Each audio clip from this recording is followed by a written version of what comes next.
In this edition of Doc TV's monster horror documentary series, we'll be headed to the hottest place in the world, hell. That's right, the spotlight will be focused on old HE double hockey sticks.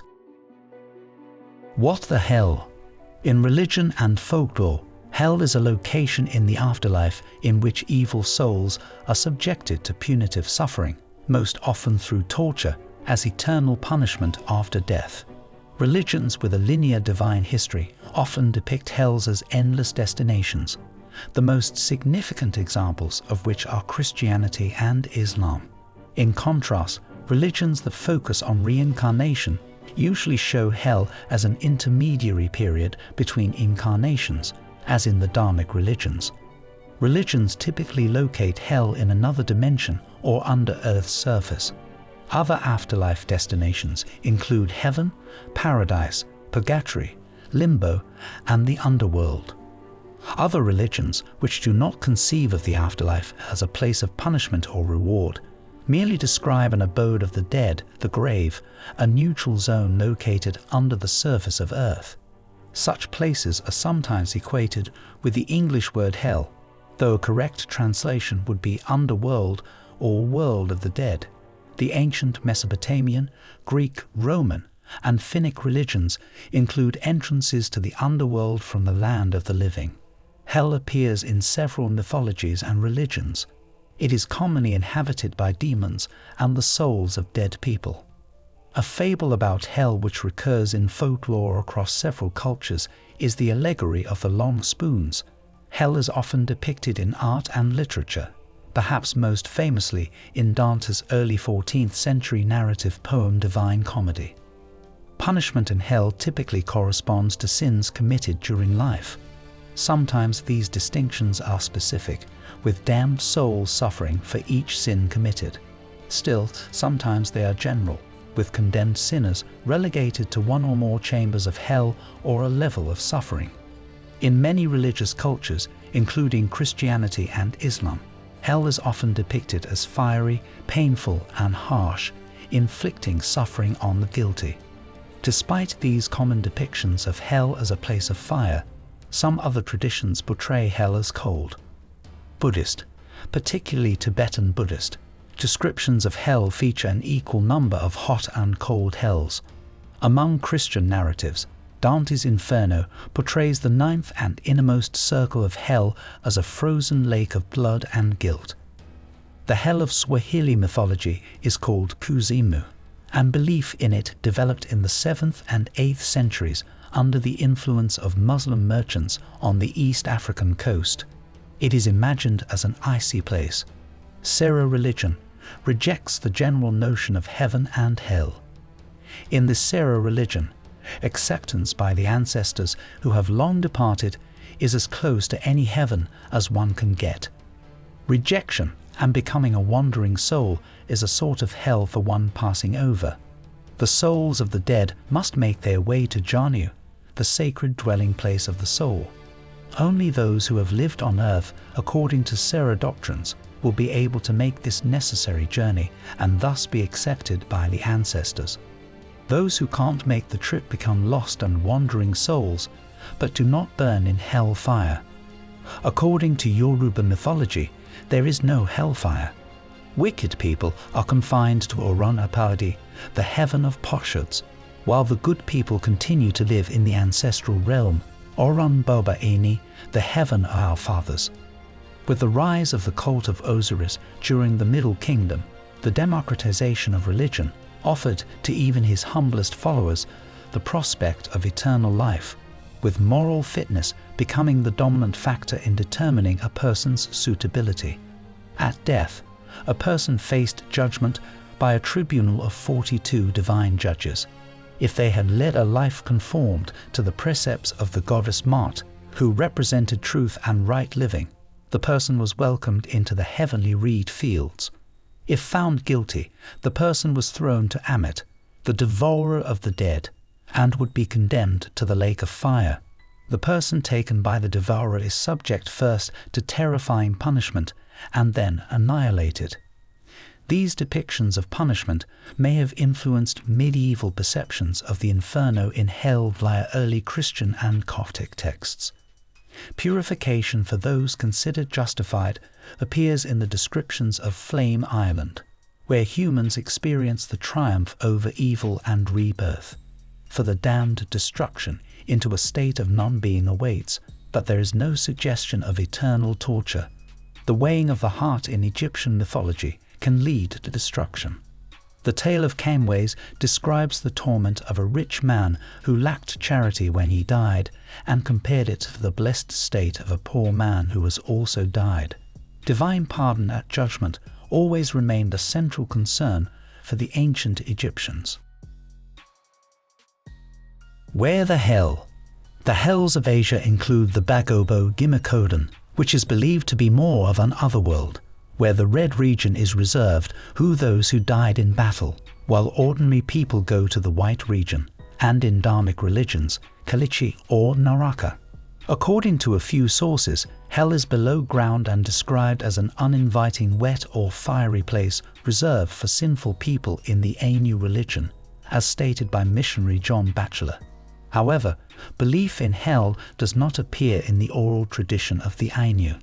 Instead, there is a belief within the Ainu religion that the deceased soul would become a kami after death. There is also a belief that the soul of someone wicked during a lifetime committed suicide, got murdered, or died in great agony would become a ghost who would haunt the living to come to fulfillment from which it was excluded during life. The Sumerian afterlife was a dark, dreary cavern located deep below the ground, where inhabitants were believed to continue a shadowy version of life on Earth. This bleak domain was known as Ker and was thought to be ruled by the goddess Ereshkigal. All souls went to the same afterlife, and a person's actions during life did not affect how the person would be treated in the world. The souls in Ker were believed to eat nothing but dry dust, and family members of the deceased would ritually pour libations into the dead person's grave through a clay pipe, allowing the dead to drink. Nonetheless, funerary evidence indicates that some people believed that the goddess Inanna, Ereshkigal's younger sister, had the power to award her devotees with special favors in the afterlife. During the third dynasty of Ur, it was believed that a person's treatment in the afterlife depended on how they were buried. Those that had been given sumptuous burials would be treated well, but those who had been given poor burials would fare poorly. The entrance to Ker was believed to be located in the Zagros Mountains in the far east. It had 7 gates through which a soul needed to pass. The hells of Europe include Breton mythologies Hanon, Celtic mythologies Uthan, Slavic mythologies Peklo, Norse mythologies Novstrand, the hell of Sami mythology, and Finnish Tuonela. In classic Greek mythology, below heaven, earth, and Pontus is Tartarus or Tartaros. It is either a deep, gloomy place, a pit, or an abyss used as a dungeon of torment and suffering that resides within Hades, with Tartarus being the hellish component. In the Gorgias, Plato wrote that the souls of the deceased were judged after they paid for crossing the river of the dead, and those who received punishment were sent to Tartarus. As a place of punishment, it can be considered hell. On the other hand, the classic Hades is more similar to Old Testament Sheol. The Romans later adopted these views. Judaism does not have a specific doctrine about the afterlife, but it does have a mystical Orthodox tradition of describing Gehinnom. Gehinnom is not hell, but initially a grave, and in later times a sort of purgatory, where one is judged based on one's life's deeds, or rather, where one becomes fully aware of one's shortcomings and negative actions during one's life. The Kabbalah explains it as a waiting room for all souls, not just the wicked. The overwhelming majority of rabbinic thought maintains that people are not in Gehinnom forever. The longest that one can be there is said to be 12 months.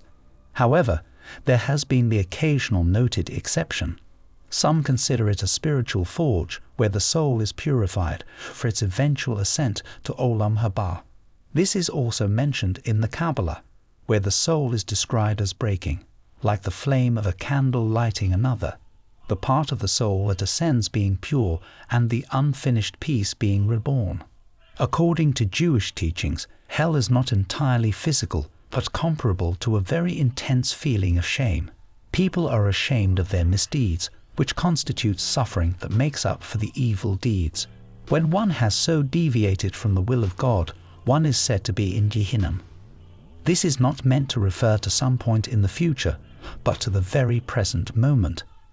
The gates of Teshuvah are always said to be open, so one can align his will with God at any moment.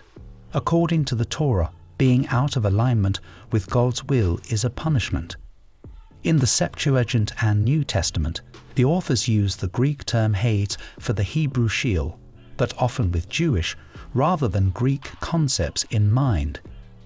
In the Jewish concept of Sheol, as expressed in Ecclesiastes, Sheol or Hades is a place where there is no activity. However, since Augustine, some Christians have believed that the souls of those who die either rest peacefully, in the case of Christians, or are afflicted, in the case of the damned, after death until the resurrection. Hades has similarities to the Old Testament term Sheol as the place of the dead or grave.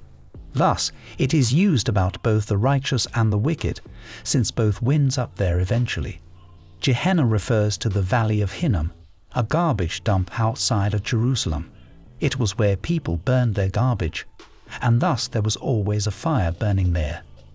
Bodies of those deemed to have died in sin without hope of salvation, such as people who committed suicide, were thrown there to be destroyed. Gehenna is used in the New Testament as a metaphor for the final place of punishment for the wicked after the resurrection. The Roman Catholic Church defines hell as a state of definitive self-exclusion from communion with God and the blessed. One finds oneself in hell as the result of dying in mortal sin without repenting and accepting God's merciful love, becoming eternally separated from Him by one's own free choice immediately after death. In the Roman Catholic Church, many other Christian churches, such as the Methodists, Baptists, and Episcopalians, and some Greek Orthodox churches, hell is taught as the final destiny of those who have not been found worthy after the general resurrection and last judgment, where they will be eternally punished for sin and permanently separated from God. This judgment is inconsistent with many Protestant churches teaching that saving comes from accepting Jesus Christ as their Savior, while the Greek Orthodox and Catholic churches teach that the decision hinges on faith and works. However, many liberal Christians throughout mainline Protestant churches believe in universal reconciliation, even though it contradicts the traditional doctrines usually held by the evangelicals within their denominations.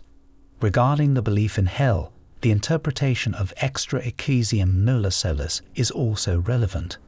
Some modern Christian theologians subscribe to the doctrines of conditional immortality. Conditional immortality is the belief that the soul dies with the body and does not live again until the resurrection. Biblical scholars looking at the issue through the Hebrew text have denied the teaching of innate immortality. Rejection of the immortality of the soul and advocacy of Christian mortalism were a feature of Protestantism since the early days of the Reformation, with Martin Luther rejecting the traditional idea. However, his mortalism did not carry into Orthodox Lutheranism. One of the most notable English opponents of the soul's immortality was Thomas Hobbes, who described the idea as a Greek contagion in Christian doctrine. Modern proponents of conditional immortality include some in the Anglican Church, such as N.T. Wright, and as denominations the Seventh-day Adventists, Bible students, Jehovah's Witnesses, Christadelphians, Living Church of God, the Church of God International, and some other Protestant Christians, as well as recent Roman Catholic teaching. It is not Roman Catholic dogma that anyone is in hell, though many individual Catholics do not share this view. The 1993 Catechism of the Catholic Church states, This state of definitive self-exclusion from communion with God and the blessed is called hell, and they suffer the punishments of hell, eternal fire. The chief punishment of hell is eternal separation from God. During an audience in 1999, Pope John Paul II commented, "Images of hell that sacred scripture presents to us must be correctly interpreted. They show the complete frustration and emptiness of life without God. Rather than a place, hell indicates the state of those who freely and definitively separate themselves from God, the source of all life and joy." The Seventh-day Adventist Church's official beliefs support annihilationism. They deny the Catholic purgatory and teach that the dead lie in the grave until they are raised for a last judgment. Both the righteous and wicked await the resurrection at the second coming. Seventh-day Adventists believe that death is a state of unconscious sleep until the resurrection. They base this belief on biblical texts such as Ecclesiastes, which states the dead know nothing, and Thessalonians, which describes the dead being raised from the grave at the second coming. These verses, it is argued, indicate that death is only a period or form of slumber. Adventists teach that the righteous resurrection will occur shortly after the second coming of Jesus, as described in Revelations. Adventists reject the traditional doctrine of hell as a state of everlasting conscious torment, believing instead that the wicked will be permanently destroyed after the millennium by the lake of fire called the second death. Those Adventist doctrines about death and hell reflect an underlying belief in conditional immortality or conditionalism, as opposed to the immortality of the soul and the monistic nature of human beings, in which the soul is not separable from the body, as opposed to bipartite or tripartite conceptions, in which the soul is separable. Jehovah's Witnesses hold that the soul ceases to exist when the person dies and that hell is a state of non-existence. In their theology, Gehenna differs from Sheol or Hades because it holds no hope of a resurrection. Tartarus is the metaphorical state of debasement of the fallen angels between the time of their moral fall until their post-millennial destruction, along with Satan. Bible students and Christadelphians also believe in annihilationism. Christian Universalists believe in universal reconciliation, the belief that all human souls will be eventually reconciled with God and admitted to heaven. Some Unitarian Universalists hold this belief. According to Emanuel Swedenborg's Second Coming Christian Revelation, hell exists because evil people want it. They, not God, introduced evil to the human race. In Swedenborgianism, every soul joins a like-minded group after death in which it feels the most comfortable. Therefore, hell is believed to be a place of happiness for the souls that delight in evilness. Members of the Church of Jesus Christ of Latter-day Saints teach that hell is a state between death and resurrection, in which those spirits who did not repent while on earth must suffer for their sins. After that, only the sons of perdition, who committed the eternal sin, would be cast into outer darkness. However, according to the Mormon faith, engaging the eternal sin requires so much knowledge that most people cannot do this. Satan and Cain are counted as examples of sons of perdition. In Islam, Jahannam is the counterpart to heaven. It is divided into 7 layers, coexisting with the temporal world, filled with blazing fire, boiling water, and a variety of other torments for those condemned to it in the hereafter. In the Quran, God declares that the fire of Jahannam is prepared for both humanity and jinn. After the day of judgment, it is occupied by those who do not believe in God, those who disobeyed His laws or rejected His messengers. Enemies of Islam are sent to hell immediately upon their deaths. Muslim modernists downplay the vivid descriptions of hell common during the classical period, on the one hand reaffirming that the afterlife must not be denied, but simultaneously asserting its exact nature remains unknown. Other modern Muslims continue the line of Sufism as an interiorized hell, combining the eschatological thoughts of Ibn Arabi and Rumi with Western philosophy. Although disputed by some scholars, most scholars consider Jahannam to be eternal. There is the belief that the fire, which represents the evil deeds, can already be seen during the punishment of the grave, and that the spiritual pain caused by this can lead to the purification of the soul. Not all Muslims and scholars agree on whether hell is an eternal destination, or whether some or all of the condemned will eventually be forgiven and allowed to enter paradise. Over hell, a narrow bridge called as-Sirat is spanned. On Judgment Day, one must pass over it to reach paradise, but those destined for hell will find it too thin and fall into their new abode. Iblis, the temporary ruler of hell, is thought of to reside at the bottom of hell, from where he commands his hosts of infernal demons. But contrary to Christian traditions, Iblis and his infernal hosts do not wage war against God, and his hostility applies to humanity only. Further, his dominion in hell is also his punishment. Executioners of discipline are the Zabaniya, created from the fires of hell. According to the Muwatta Hadith, the Bukhari Hadith, the Tirmidhi Hadith, and the Kabir Hadith, Muhammad claimed that the fire of Jahannam is not red but pitch black, and is 70 times hotter than ordinary fire, and is much more painful than regular fire. The 7 gates of Jahannam, mentioned in the Quran, inspired Muslim exegetes to develop a system of 7 stages of hell, analog to the 7 doors of paradise. The stages of hell get their names by 7 different terms used for hell throughout the Quran. Each is assigned to another kind of sinner. The highest level, Jahannam, is traditionally considered a type of purgatory reserved for Muslims. Polytheism is regarded as a particularly grievous sin. Therefore, entering paradise is forbidden to a polytheist because his place is hell.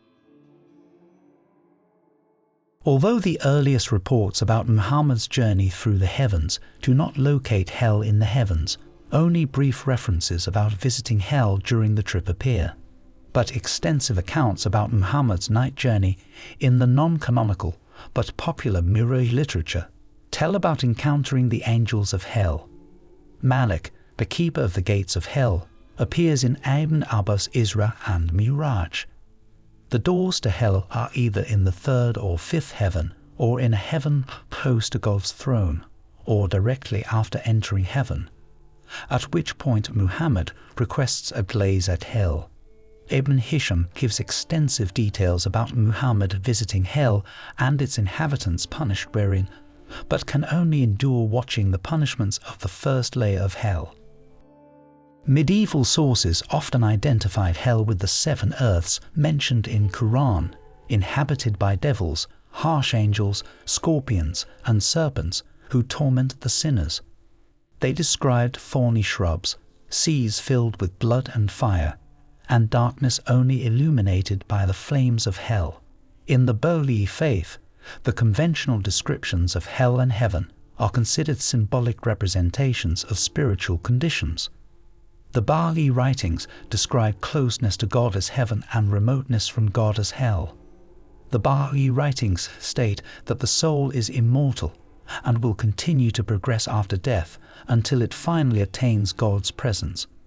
Like all realms of rebirth in Buddhism, rebirth in the hell realms is not permanent, though suffering can persist for eons before being reborn again. In the Lotus Sutra, the Buddha teaches that eventually even Devadatta will become a Pratyeka Buddha, emphasizing the temporary nature of the hell realms. Thus, Buddhism teaches to escape the endless migration of rebirths, both positive and negative, through attaining nirvana. The Bodhisattva Ksitigarbha, according to the Ksitigarbha Sutra, made a great vow as a young girl to not reach nirvana until all beings were liberated from the hell realms or other unwholesome rebirths. In popular literature, Ksitigarbha travels to the hell realms to teach and relieve beings of their suffering. Early Vedic religion does not have a concept of hell. The Rigveda mentions 3 realms, the earth, Sva, the sky, and Bhuvas or Antariksa. the middle area like air or atmosphere. In later Hindu literature, especially the law books and Puranas, more realms are mentioned, including a domain similar to hell called Naraka. Under precedence, Yama, the firstborn human, and his twin sister Yami become rulers of men and a judge on their departure. Originally he resided in heaven, but later, especially in medieval traditions, mention his court in Naraka. In the law books, Naraka is a place of punishment for misdeeds. It is a lower spiritual plane called Naraka Loka, where the spirit is judged, and the partial fruits of karma affect the next life. In the Mahabharata, there is a mention of the Pandavas and the Kauravas both going to heaven. At first, Yudhishthira goes to heaven, where he sees Duryodhana enjoying heaven.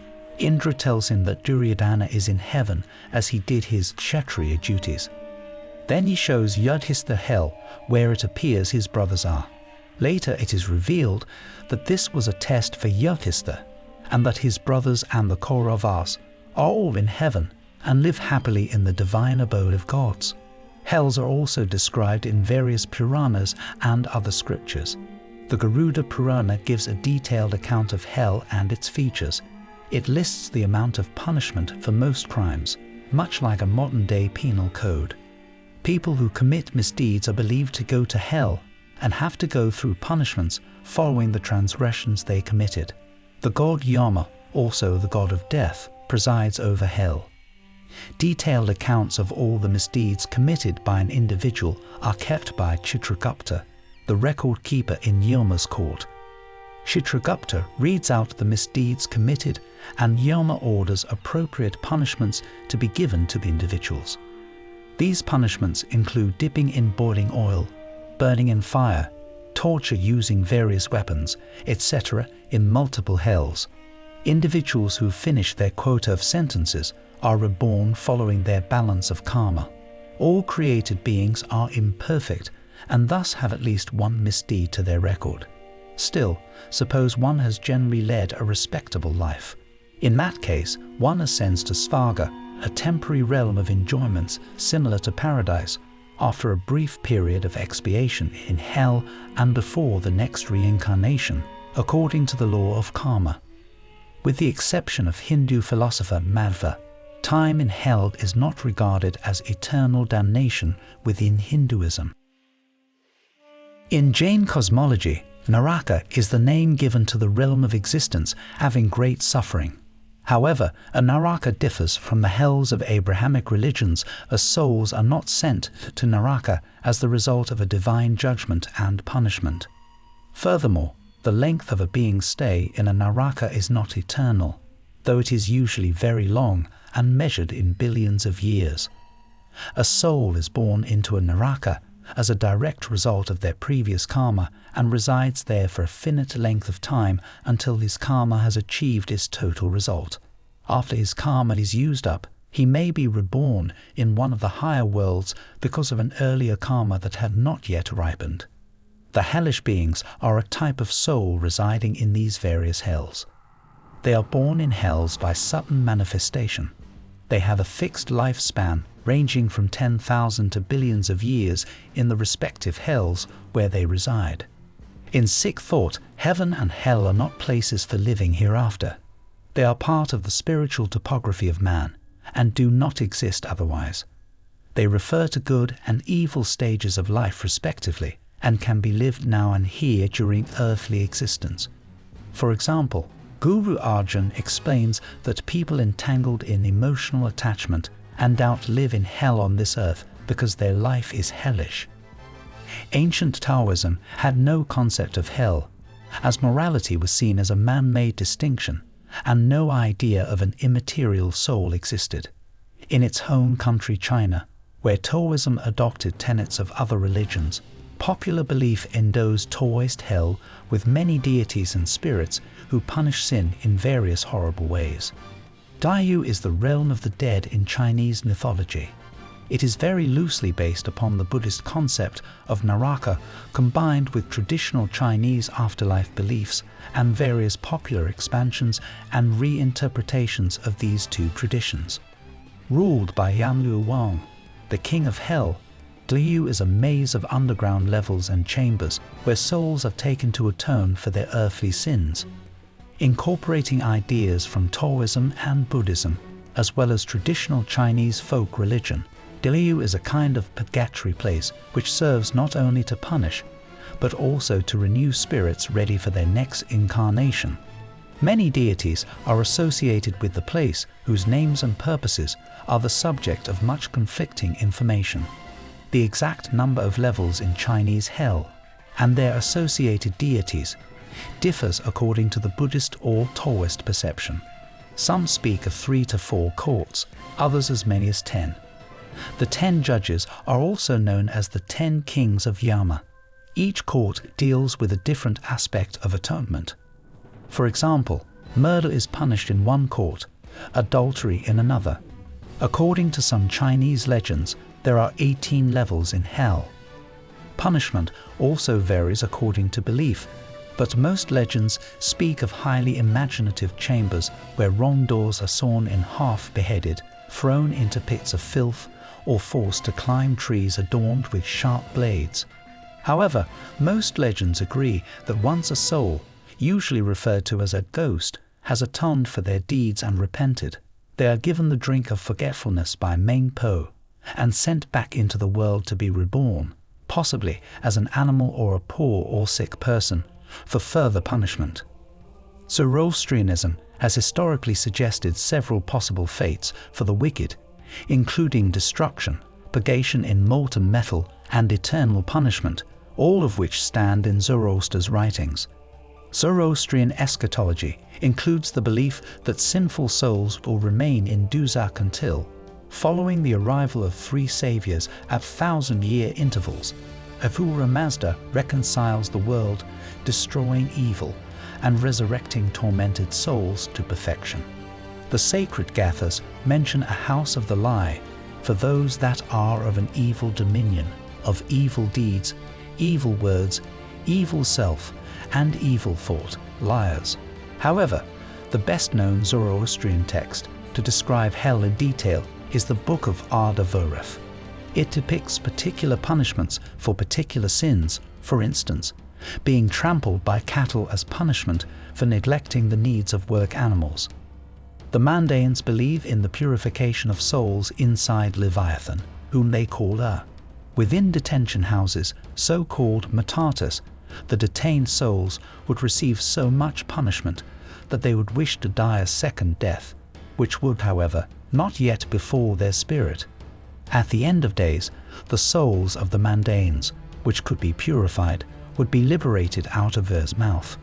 After this, Ur would get destroyed along with the souls remaining inside him, so they die the second death.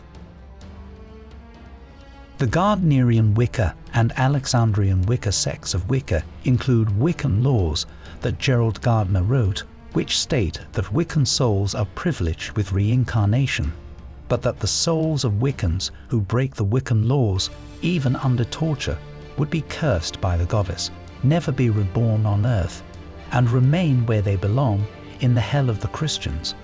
Other recognized Wiccan sects do not include Gerald Gardner's Wiccan laws. The influential Wiccan author Raymond Buckland wrote that the Wiccan laws are unimportant. Not involved in organized sects, solitary Wiccans do not include the Wiccan laws in their doctrine. Hell in print. In his Divine Comedy, set in the year 1300, Dante Alighieri employed the concept of taking Virgil as his guide through Inferno and then, in the second canticle, up the mountain of Purgatorio. Virgil himself is not condemned to hell proper in Dante's poem, but is, as a virtuous pagan, confined to limbo just at the edge of hell.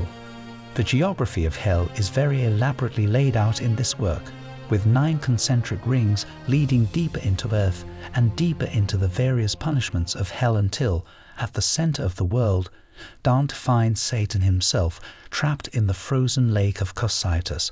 A small tunnel leads past Satan and out to the other side of the world at the base of the Mount of Purgatory. John Milton's Paradise Lost opens with the fallen angels, including their leader Satan, waking up in hell after being defeated in the war in heaven. The action returns there at several points throughout the poem. Milton portrays hell as the abode of the demons and the passive prison from which they plot their revenge upon heaven through the corruption of the human race. 19th century French poet Arthur Rimbaud alluded to the concept in the title and themes of one of his significant works, A Season in Hell. Rimbaud's poetry portrays his suffering in a poetic form and other themes. Many of the great epics of European literature include episodes that occur in hell. In the Roman poet Virgil's Latin epic, the Aeneid Aeneas descends into Dis, the underworld, to visit his father's spirit. The underworld is only vaguely described, with one unexplored path leading to the punishments of Tartarus, while the other leads through Erebus and the Elysian fields. The idea of hell was highly influential to writers such as Jean-Paul Sartre, who authored the 1944 play No Exit about the idea that hell is other people. Although not a religious man, Sartre was fascinated by his interpretation of a hellish state of suffering. C.S. Lewis' The Great Divorce borrows its title from William Blake's Marriage of Heaven and Hell, and its inspiration from the Divine Comedy, as the narrator is likewise guided through hell and heaven. Hell is portrayed here as an endless, desolate twilight city upon which night is imperceptibly sinking. The night is the apocalypse, and it heralds the arrival of the demons after their judgment. Before the night comes, anyone can escape hell if they leave behind their former selves and accept heaven's offer. A journey to heaven reveals that hell is infinitely small. It is nothing more or less than what happens to a soul that turns away from God and into itself. In his series Incarnations of Immortality, Piers Anthony portrays examples of heaven and hell via death, fate, underworld, nature, war, time, good God, and evil devil. Robert A. Heinlein offers a yin-yang version of hell where there is still some good, most evident in his 1984 book Job, a comedy of justice. Lois McMaster-Bujold uses her five gods, father, mother, son, daughter, and bastard, in The Curse of Chelion with an example of hell as formless chaos. Michael Moorcock is one of many who offer chaos evil, hell and uniformity good heaven as equally unacceptable extremes that must be held in balance, particularly in the Elric and Eternal Champion series. Frederick Brown wrote several fantasy short stories about Satan's activities in hell. Cartoonist Jimmy Hatlow created a series of cartoons about life in hell called The Hatlow Inferno, which ran from 1953 to 1958. As with heaven, hell will continue to intrigue and fascinate the public. Are they real? Are they fictitious? And would an all-forgiving God punish anyone? No matter what you believe, hell will always be a hot topic, and rightly so. Join us for another episode of Doc TV's Monster Horror documentary series soon.